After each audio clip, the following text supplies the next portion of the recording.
Hello, everybody. I'm Felicia Day, and I'm coming to you live from San Diego Comic-Con. It's been 1,000 days since we had Comic-Con, and I've really missed it. I'm even more excited to be here with Prime Video, talking with some of the cast of The Lord of the Rings of Power.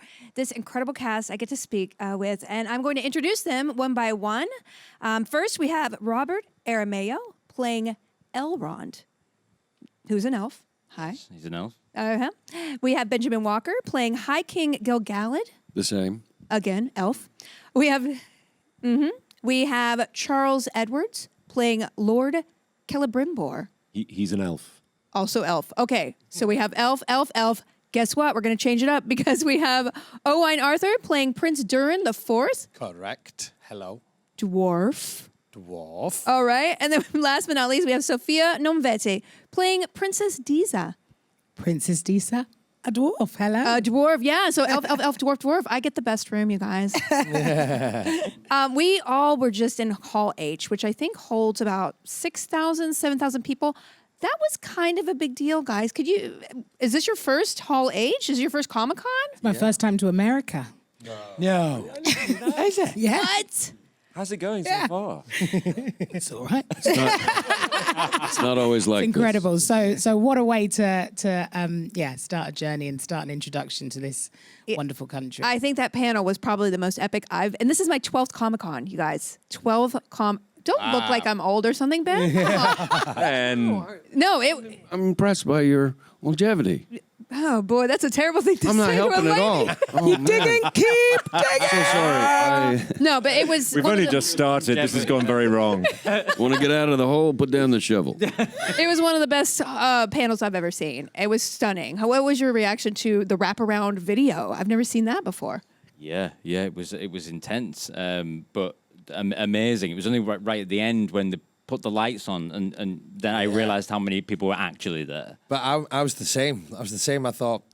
I thought it only went up to a quarter of the hall. Yeah. And then the lights came on, and then it came on. And then, I mean, people were this big at the back.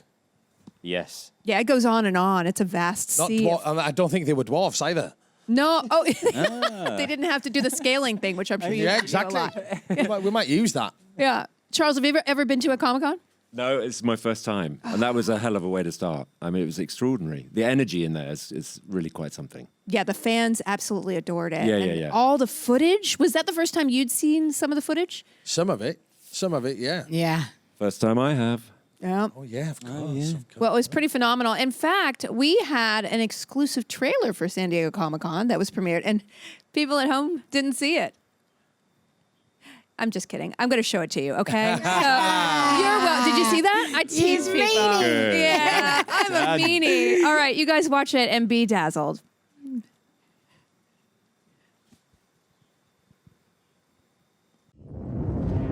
Pensavamo che la guerra finalmente fosse finita.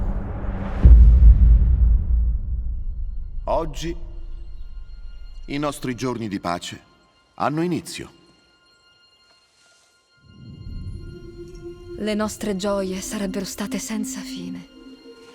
La nostra luce non si sarebbe mai attenuata. I cieli sono strani.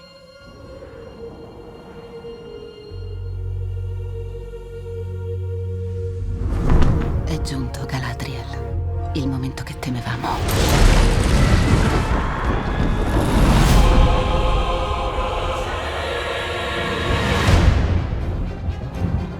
Il male non dorme. Attende. Oltre all'oscurità, tentando l'ombra, a seppellirci tutti sotto la montagna. Egli non ha un nome solo, ma molti.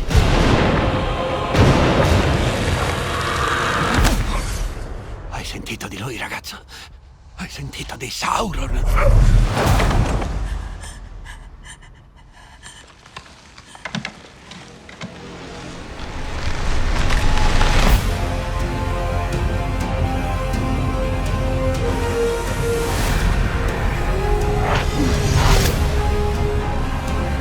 Se il male che sorge si lascia incontrollato, ci prende tutti.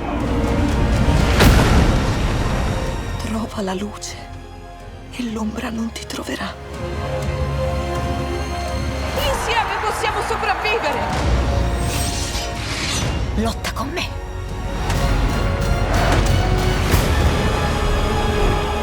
Ognuno di noi deve decidere chi noi saremo.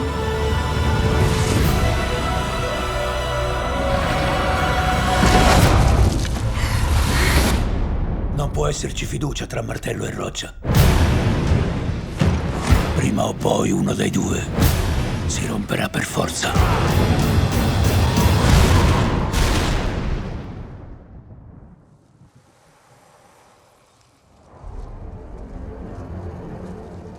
Ti hanno raccontato molte bugie sulla Terra di Mezzo.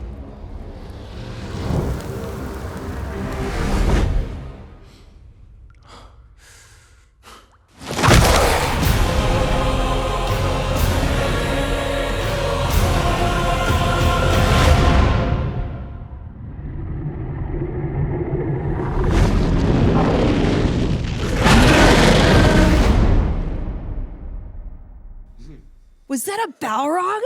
Yeah.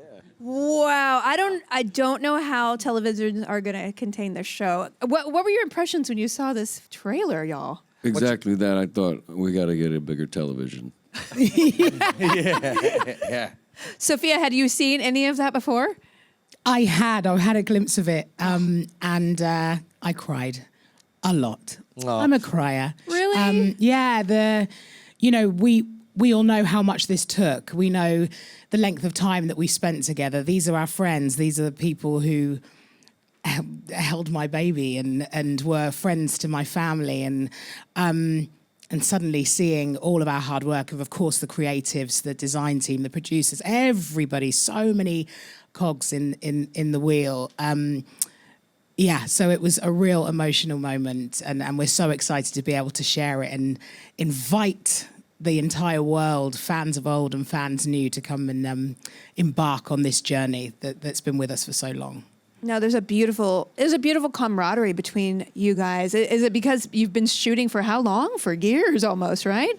Well, in the nature of being in New Zealand, we were kind of sequestered together, and our shepherds, JD and Patrick, had kind of built this familial attitude about it. We had the singular vision, and luckily we're all nice and we get along. And but yeah, we were stuck together, and we had to get No along. choice. Yeah, exactly. Yeah. We're stuck in New Zealand. I guess it's not the worst place to be It stuck, was right? fantastic. I mean, the crew that was there and how that community welcomed us and welcomed the show was really priceless. Yeah, yeah. Now, Rob, you play Elrond, Yes. and he's a pretty iconic character. He's probably the character that most people would be most familiar with, or one of them. One of them, yeah. So stepping into those shoes must have been a little intimidating. What did you do to prepare for this role? Well, I do want to correct my earlier statement about him being an elf to this, which is that he's half elven.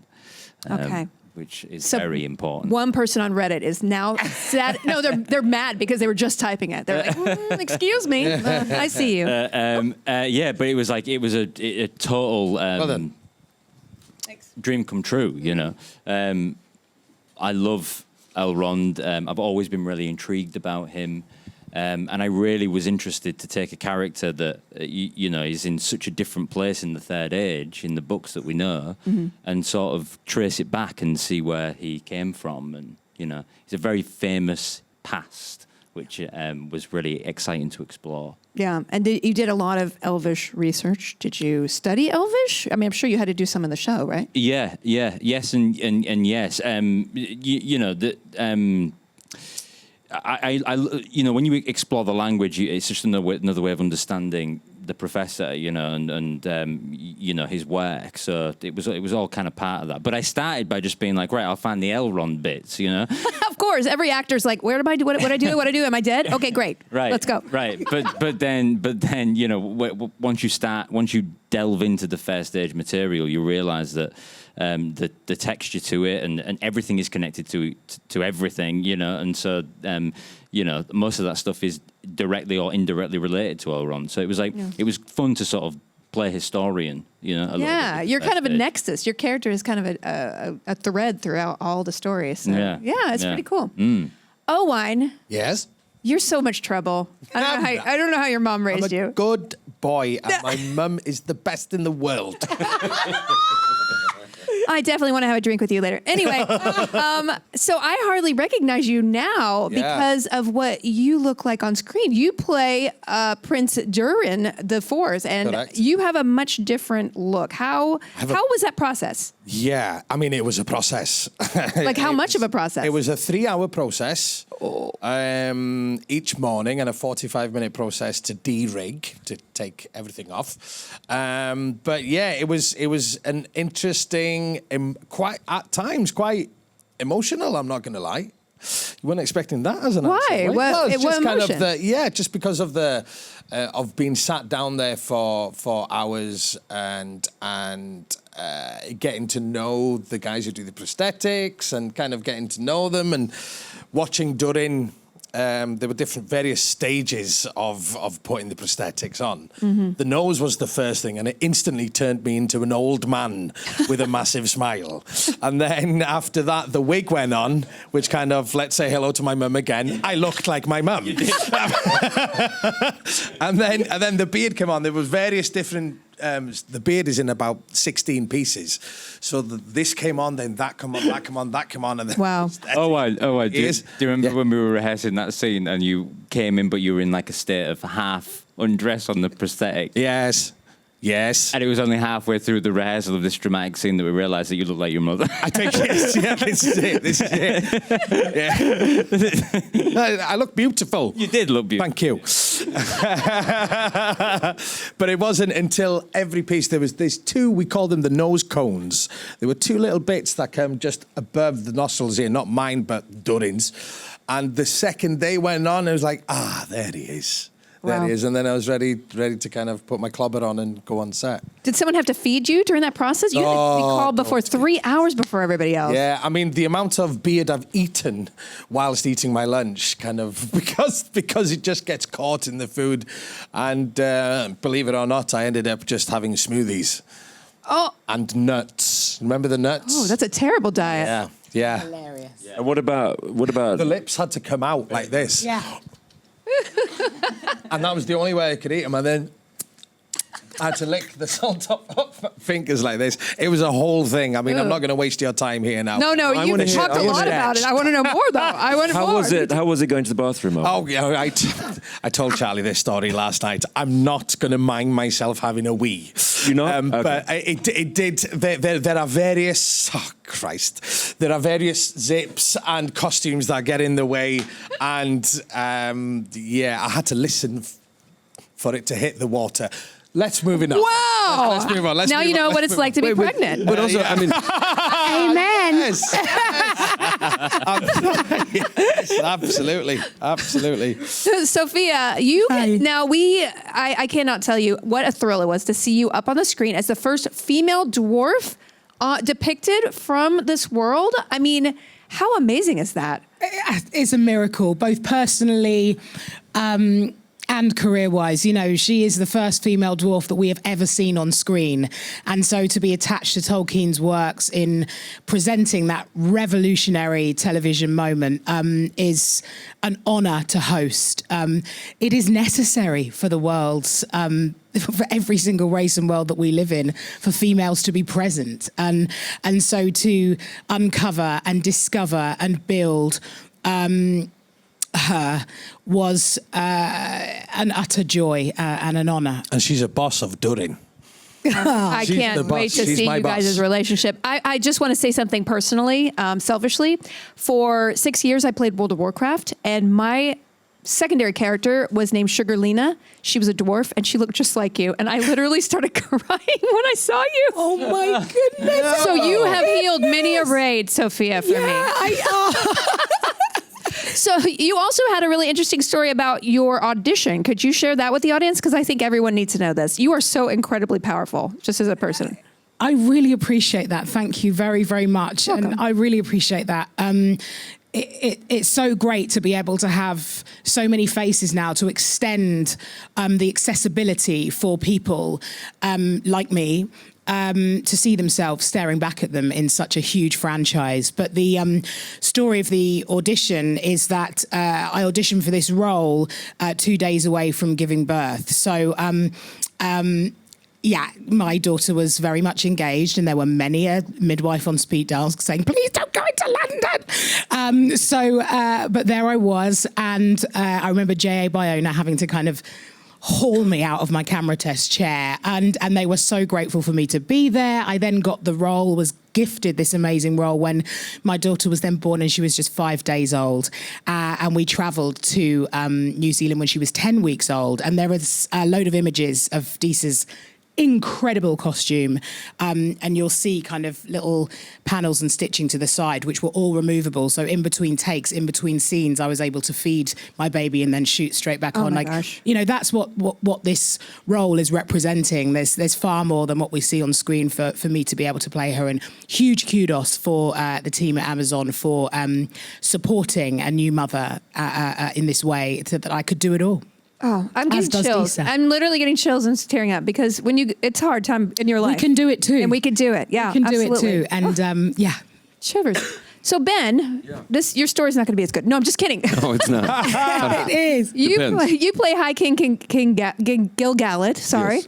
And in this trailer we just watched, your character says, "Today our days of peace begin." Right. It seems like maybe that's not. It's like, hey, I'm 2 days to retirement. You know, like, is Right. is there a threat Where's looming? the story going to go? Yeah, where is it? But that's quintessential Tolkien, the inevitable resurrection of evil.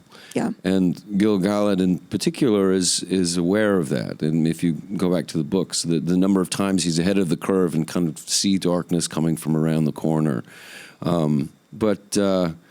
Yeah, that's what he's saying. Yeah, and your character is so haunted, and you know I'm not going to spoil anything for people who are not super nerds of the source material, but you know you have a very tormented, interesting arc, and how do you play that? And you know where it goes, but you got to play the moment. How do you kind of ground yourself in that? Well, heavy is the head that wears the crown, and it is hard won. I mean, that part of what we loved as the elves was the research. Every little nugget, even if it's not specifically about your character, it's a war that he would have lived through. And when you factor in immortality, you have to ask the question, when you've seen everyone you know and love die over and over and over again, how do you muster the strength for hope? When you've lost love over and over again, how do you fall in love again? And they do, with Middle-earth. Can you narrate every book for me to sleep to every single night? Because I could listen to you speak. Good night. I fall asleep when he speaks all the time. Yeah. Owain, go to your room. Owain, tell us that go back to your room. Ben. Now, also, when we're acting, he's just out. it feels like a very serious set. Like no one's having any fun. Oh, no. Awful. Yeah, awful. No, we always have a good time. So, Charles, Celebrimbor is a really fascinating character from the lore because you're so important. Yeah. Spoiler alert. I mean, should I say it? I'm going to say it. He's very involved in making the rings. No, don't say that. Fired. Wait, and he's a lord. Lord so Celebrimbor. Yeah, Lord of Sorry. technically, he's the Lord of the Rings. I'm not going to do any spoilers. Anyway, but you know, there's not a lot written about Lord Celebrimbor No. in the book. So how? I mean, as a nerd, you want to research, but there's not a lot there. How did you fill that out? Well, that's the best bit about this character is that there's a blueprint. There's more than one. There's a couple of 2 or 3 sketches of what he might have been and when he might have been, who his parent, what his heritage was. There are different versions. So and yeah, he in the Council of Elrond in Lord of the Rings. That is when we first, people who don't know his name from elsewhere, is when we first hear him named. Wow. And the other time is with the Doors of Durin at Moria when Gandalf's trying to get in, and Celebrimbor is responsible for the sort of what's it called, marquetry, kind of beautiful signs on the door. So those are his 2 major contributions to the Tolkien world of Tolkien. But he's because you have an opportunity to fill in the gaps and to make your own decisions, informed, of course, always by the world in which he's surrounded. But little footnotes, little notes made in the margins saying should have made him this. You know, Christopher Tolkien often referred to that about Celebrimbor particularly. Yeah. You know, my father probably would have, if he'd remembered that he'd said that before, he would have done this with the character. So there's room. There's room. so much research. And were there experts on set for you to consult with, to ask questions? There were, yeah. Griff. And Rob. And Rob Aramea. That's very true. I mean, yeah, I want to say you definitely are thorough. Did you come into this being a huge geek about Tolkien, and then maybe, or did it just create a passion for you? A bit of both, really. I didn't know anything about the fair stage when I took the job, but I loved Lord of the Rings, and so when I got it was kind of like a really great excuse. I mean, what I said earlier was true. Like I just felt like it was like. If he were here, he would know more than anyone. You know what I mean? So, like, I just kind of took the stance that it would be most fruitful to learn as much as I could and to sort of just throw myself into it, you know? And I loved it because then it sort of sparked debates on set, you know? Sounds like the best set. You're having arguments over Tolkien mythology. Debates. And we get paid for it. Yeah. We go to work as we do at work. Yeah. But the text is that dense that you do have the opportunity to interpret and reinterpret and reinvest, and every time you go back to the source material, you learn something new. Yeah. So that's incredibly. That's the gift that I keep getting from it. Yeah. Yeah. And words mean something different. You know, if you're talking about oaths or curses or promises, you know, these words mean something different in this world, you know, because there's magic in this world, both, you know, and so things like that, rediscovering things and seeing how they fitted into our world was like a really interesting sort of thing to talk about, as we did, all of us together. Yeah. Did any of you, I mean, not mythology aside, did any of you have any other skills that you had to train to do on set? Fighting, dwarving? Calligraphy. We had calligraphy lessons to write Elvish, and I've always been very into it myself. And so I was very excited to do that. And as a kid, I was obsessed with Lord of the Rings. So age 9, 10, I was copying his Elvish script as a child. Wow. I wrote my own play of Lord of the Rings. I had I had the soundtrack album to the cartoon movie. Can we do it? I wanted Do to. it. Who Yeah. would I be? Let's do your Oh play. my God, I found people who are interested in actually doing it. It's taken this long. I've got the script somewhere, but You dig it up. dig it out. Absolutely. But that speaks to as well to the guy who taught us calligraphy was this amazing guy called Dan. Yeah, he's great. And just going and spending time with him and seeing what he was working on in other worlds and things like that was like a great part of It's amazing. the process. I had to learn how to walk in a long gown. I mean, that definitely, we know that is acquired skill. Yeah. You've got 50 actors just acting their hearts out, cranes, Yeah. wind machines, and you fall down the stairs as the king. You got to start. Hopefully they got that for the gag reel. Yeah. I am so sorry. We cannot, I could speak to all of you for hours more. Well, you we are can. such fascinating, wonderful people. We will. Yeah, okay. But thank you for being here. Thank you, audience, for watching. And I hope that you remembered the trailer. Oh, yeah, I'll show it to you again. But be sure to watch The Lord of the Rings, The Rings of Power, September 2nd, only on Prime Video. Thank you so much for watching. Enjoy. Pensavamo che la guerra finalmente fosse finita. Oggi i nostri giorni di pace hanno inizio. Le nostre gioie sarebbero state senza fine. La nostra luce non si sarebbe mai attenuata. I cieli sono strani.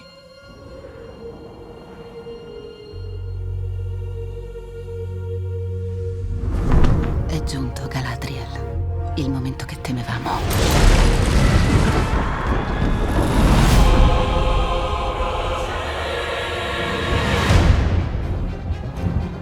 Il male non dorme.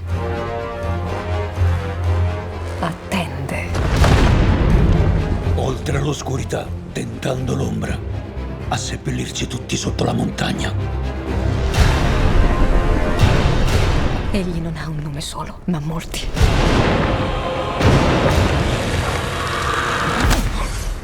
Hai sentito di lui, ragazzo?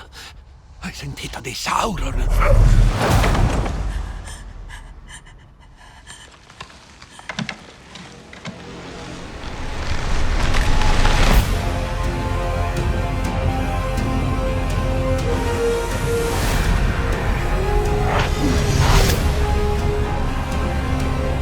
sole che sorge si lascia incontrollato. Ci prende tutti. Trova la luce e l'ombra non ti troverà. Insieme possiamo sopravvivere! Lotta con me.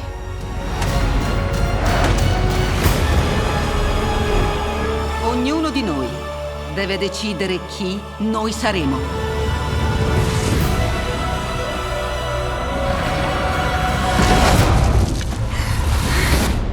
Non può esserci fiducia tra martello e roccia.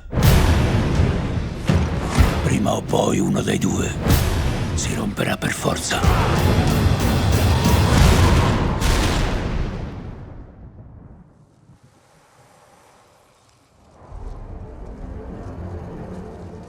Ti hanno raccontato molte bugie sulla terra di mezzo.